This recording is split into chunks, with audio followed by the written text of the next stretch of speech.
샬롬, 얘들아 안녕. 일주일 동안 잘 지냈니? 이번 주도 변함없이 인터넷으로 함께 예배를 드리게 되었는데, 우리 예배를 시작하기 전에 먼저 코로나19 상황을 두고 함께 기도했으면 좋겠다. 세 가지 기도 제목이 있는데, 노사님 읽어줄게.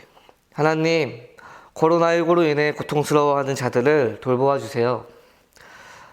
하나님, 코로나19와 싸우고 있는 현장의 인원들을 지켜주세요. 세 번째로, 하나님, 코로나19 속에서 주님의 마음을 닮을 수 있도록 도와주세요. 우리 세 가지 기도 제목을 두고 함께 기도하는 시간 갖도록 하자.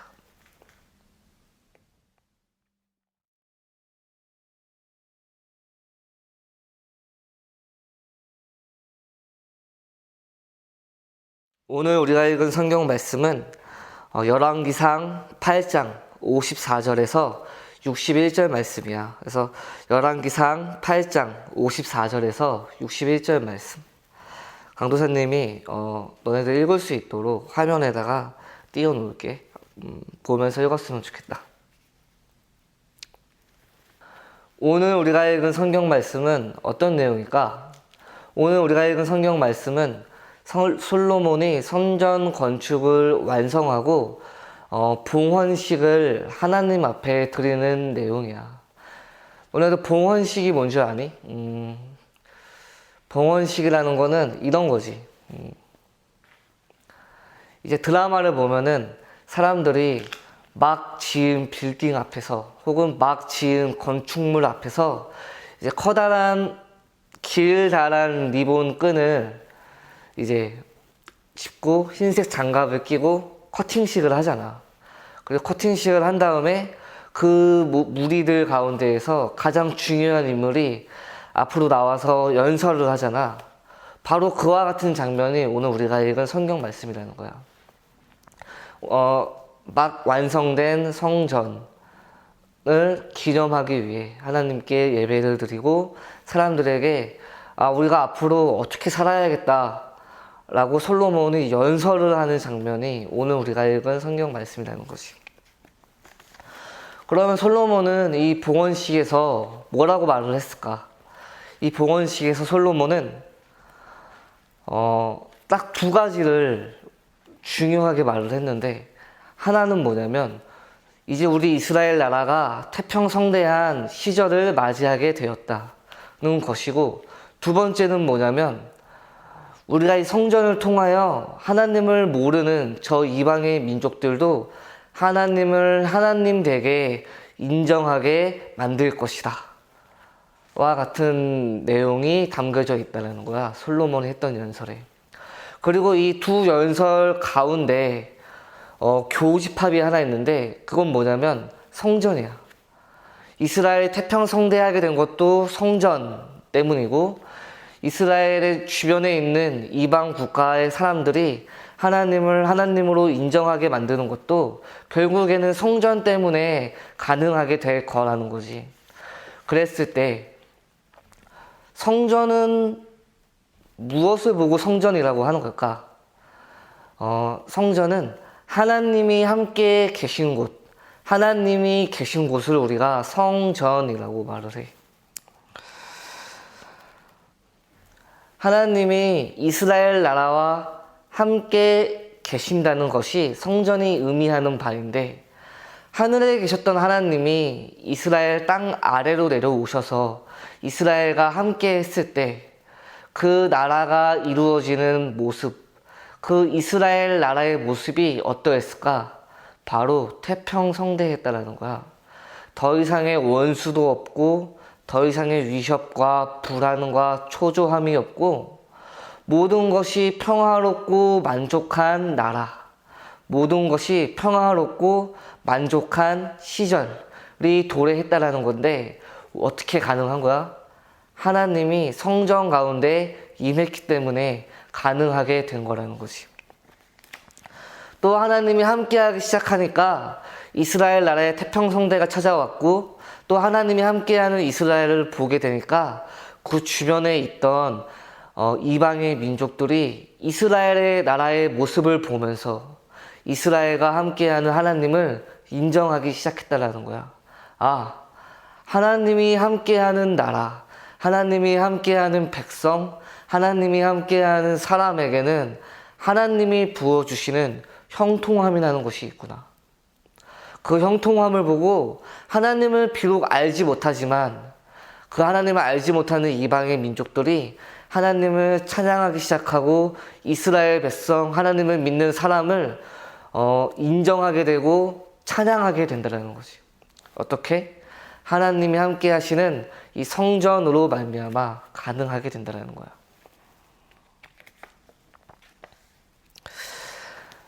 다시 말해서 이스라엘 나라가 어떻게 태평성대하게 되고 어떻게 주변 국가로부터 인정받는 나라가 되었을까? 바로 이들이 하나님의 능력, 하나님의 지혜를 통해서 나라가 부국강병하게 되고 평화롭게 되고 주변 나라, 주변 국가들로부터 인정받는 나라가 되었다는 거야. 그리고 그 중심에는 누가 있었냐면 하나님을 경외할 줄 알았던 사람, 하나님을 경외하는 것이 지식과 지혜의 근본이라고 믿었던 인물이 있었는데 그 인물이 누구야? 바로 솔로몬이었다는 거야. 솔로몬이 하나님을 경외하기 시작하자 하나님이 솔로몬에게 지혜를 주었고 솔로몬은 하나님이 주신 이 지혜로 말미암아 이스라엘 나라를 태평성대하고 주변 국가로부터 우러러 볼 수 있게끔 훌륭하고 멋진 나라로 만들었다는 거지. 오늘 솔로몬이 봉헌식에서 이 성전으로 말미암아 우리가 태평성대한 나라가 되었고 이 성전으로 말미암아 주변의 국가들이 우리를 인정할 수밖에 없게 될 것이라고 말을 하였는데 그 핵심은 무엇이냐면 이 성전을 통해 하나님이 우리와 함께 하신다는 것이 핵심이야. 그렇다면 오늘날의 성전은 어떤 것이 있을까? 구약 시대에는 하나님이 함께 하신다라는 것을 상징하는 건축물이 성전이었다면 오늘날에 하나님이 함께 하신다라는 것은 어떤 것을 보고 하나님이 우리와 함께 한다고 말을 하는 것일까? 우리가 잘 아는 것처럼 교회야. 그런데 중요한 것은 이 교회가 건축물로서의 교회를 말하는 것은 아니고 하나님이 우리와 함께 하신다는 의미로서 교회를 말한다는 거지. 이해를 조금 돕기 위해서 교회와 교회를 조금 구분지어서 설명하면 좋을 것 같아요. 예를 들면 이런 거지. 우리가 주일날에 교회 갈 때 엄마 아빠 교회 다녀오겠습니다 라고 말을 하는데 사실 엄밀한 의미에서는 엄마 아빠 예배당에 다녀올게요 라고 말을 하는 것이 조금 더 정확한 용어를 사용하는 방법이겠지. 그런데 반면에 우리가 교회에서 예배를 드릴 때 기도를 할 때 예수님의 이름으로 기도합니다 아멘 이라고 하잖아. 그때 우리가 아멘이라고 하는 것은 우리가 교회 안에서 아멘이라고 하는 거거든. 무슨 말이냐면 하나님은 어떤 건물 안에 계시는 분이 아니고 예수님을 믿는, 하나님을 믿는 사람과 사람 사이에 함께 하시는 것이고 그 사람과 사람이 만든 공동체 혹은 모임 가운데 하나님이 우리와 함께 하신다라는 거야. 그래서 교회라는 것은 건축물로서의 교회가 아니고 하나님과 하나님을 믿는 사람들의 모임 안에 교회라는 것이 존재한다는 것이. 솔로몬은 하나님이 함께 하셨기 때문에 이스라엘 나라가 태평성대한 국가가 되었고 주변 사람들로부터 주변 나라들로부터 인정받는 나라가 되었고 하나님을 하나님으로 인정하는 국가가 되었다라고 말을 하였는데 오늘날 우리의 모습은 어떨까? 오늘날 우리 교회의 모습은 어떤 것 같니? 강도사님은 우리가 잘하고 있지만 아직은 부족한 부분이 있다고 생각을 해.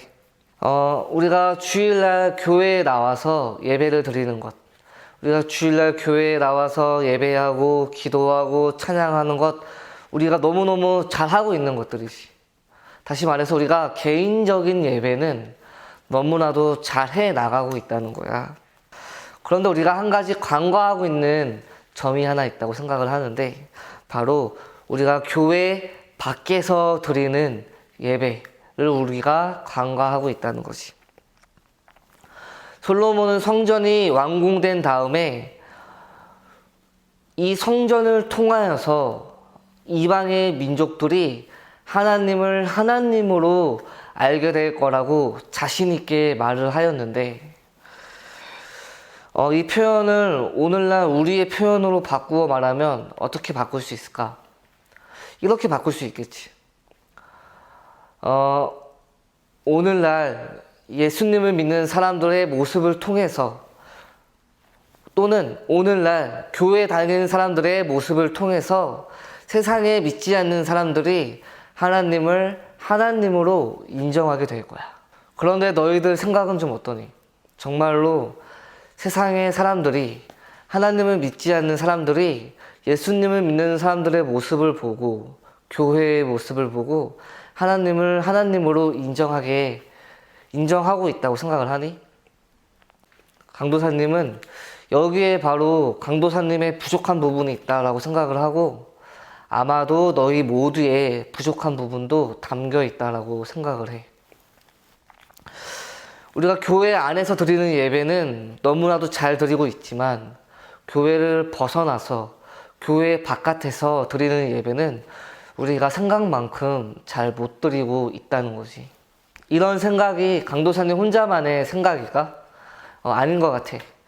썸트렌드의 통계 자료를 보니까 최근 3달간 교회 평판이 어떻게 변하였는지 알 수 있는 자료가 있어.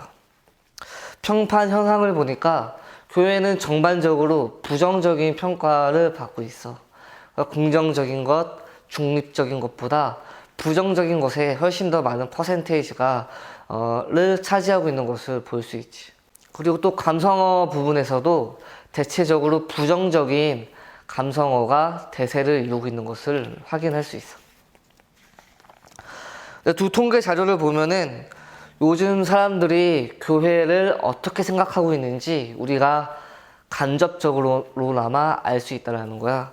그런데 이 검색어, 이 평가된 자료를 자세히 살펴보면 사람들이 교회를 평가하는 데 있어서 교회 건물을 두고 평가를 하는 것이 아니고 교회를 다니는 사람을 두고 평가하고 있다는 사실도 함께 알 수 있어. 그런데 재밌는 것은 인스타그램의 자료를 가지고 교회를 평가한 통계야. 평판 현황을 보니까 교회는 전반적으로 긍정적인 평가를 가지고 있는 것을 확인할 수 있었고, 감성어를 보아도 대체적으로 긍정적인 표현들이 대세를 이루고 있는 것을 확인할 수 있어. 인스타그램에서 보는 바와 같이 교회에 대한 평가가 긍정적인 것이 대부분임을 우리가 알 수가 있지. 트위터, 블로그, 뉴스가 대외적인 소통의 창구라면 인스타그램은 대내적인 소통의 창구잖아. 교회 밖에서는 교회에 대해 평가하기를 부정적이고 염려스러워하고 걱정하는 것이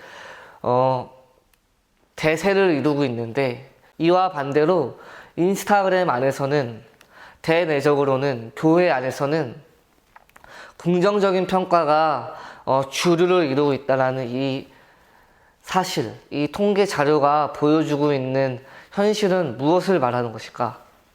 바로 우리의 예배가 교회 안에만 머물러 있다는 거야. 솔로몬은 이 성전에서 우리가 하나님을 예배할 때 온 세상이 하나님을 하나님으로 인정하게 될 것이라고 말을 하였는데, 너희들이 보기에는 어떠니? 예수님은 두세 사람이 모인 곳에 하나님의 나라가 있고, 그런 너희들이 세상의 빛이요 소금이다 라고 말씀을 하셨는데, 오늘 통계 자료를 보고 또 너네들이 뉴스를 보고 너네들 주변에서 교회에 다니는 사람들의 모습을 보았을 때, 우리의 모습을 통해서 예수를 믿지 않는 사람들이 예수님을 믿게 되고 하나님을 하나님으로 믿지 않는 사람들이 하나님을 하나님으로 고백하게 될까? 하나님은 여전히 하나님이시고 하나님의 말씀은 여전히 하나님을 계시하고 있는데 세상의 사람들이 하나님을 하나님으로 바라보지 못하고 있다면 도대체 무엇이 문제일까? 바로 어쩌면 우리가 드리고 있는 예배의 태도가 문제일 수 있다는 것이. 솔로몬이 어떻게 이스라엘을 태평성대한 나라로 만들었지? 그리고 솔로몬이 어떻게 주변 국가로 하여금 하나님을 하나님으로 드러낼 수 있었지? 라고 했을 때 솔로몬이 했던 일은 딱 하나라는 것이, 그가 하나님을 경외했고 그 하나님을 경외했을 때 하나님이 주셨던 지혜를 가지고 나라를 운영했다라는 거야. 사람들은 솔로몬을 보고 지혜의 왕이라고 하지만 성경은 솔로몬을 두고 그가 하나님을 경외했다라고 평가를 하지. 사람들은 솔로몬의 지혜가 솔로몬의 능력이라고 말을 하지만 성경은 솔로몬의 지혜가 솔로몬이 하나님을 경외했기 때문에 얻을 수 있었던 은혜, 얻을 수 있었던 선물이라고 성경은 기록을 하고 있어. 바로 이것처럼 우리의 예배가 교회 안에만 머물러 있는 것이 아니고 교회 밖에서도 여전히 하나님을 예배할 수 있는 예배가 되려면 우리가 가장 먼저 해야 하는 것이 있는데 그것은 무엇이냐? 바로 우리가 하나님을 경외할 수 있는 마음을 가져야 한다는 거야. 그리고 성경은 우리가 그 어떤 상황 가운데에서도 하나님을 경외하려고 할 때 그 태도가 지혜롭다라고 말을 하는 것이. 교회 밖에 있든 내 삶이 교회 바깥에 있든 교회 안에 있든 간에 내가 어떤 상황에 있든지 간에 내가 하나님을 경외하려고 노력하는 것, 그것이 바로 성경이 말하는 지혜로운 사람의 모습이라는 거야. 그러면 우리는 어떻게 교회 밖에서 하나님을 경외하고 지혜롭게 살아갈 수 있을까? 우리가 한 가지만 먼저 기억을 하면 될 것 같아. 그것이 뭐냐면 마음속으로 질문을 해보는 거야. 예수님이라면 어떻게 하실까? 예수님이라면 어떻게 할까라는 질문은 사실은 우리가 교회 안에서는 별로 할 일이 없어. 교회 안에서는 예배를 열심히 하면 되고 하나님을 찬양하면 되고 하나님께 기도하면 되니까 굳이 예수님에게 물어볼 필요가 없는 거지.